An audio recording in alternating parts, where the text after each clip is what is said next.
আজকে কলেজের বসন্ত উৎসবে কি করলাম আর কেমন ভূত হলাম আর কেমন ভূত করলাম চল বলি। হোস্টেল থেকে কি সুন্দর সেজে গুজে যাচ্ছি আমরা কলেজে।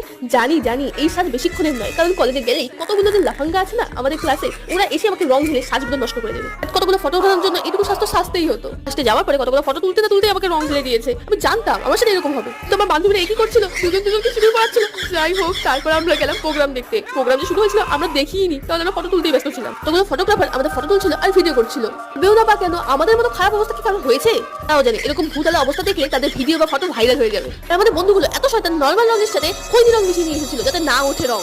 আর আমিও আমার প্রতিশোধ নিলাম, পেছন থেকে রং ঠুসি সুন্দর সেজে এসেছিলাম। এখন 7 মিনিটে পরিণত হয়ে এখন আসল জিনিসের পালা, মানে নাচ।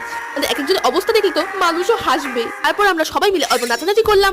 ক্লাস অনেক নাচার পরে আমরা গেলাম আমাদের হোস্টেলে ফিরে। তো যাবার সময় এই অবস্থায় একটা মশলা কোলা নিয়ে গেলাম আমরা বাড়িতে। এটা জাস্ট কোলা, ঠিক আছে? কি ভাবছিলে? যাই হোক, তোমার সাবস্ক্রাইব করা ছিল ভাই।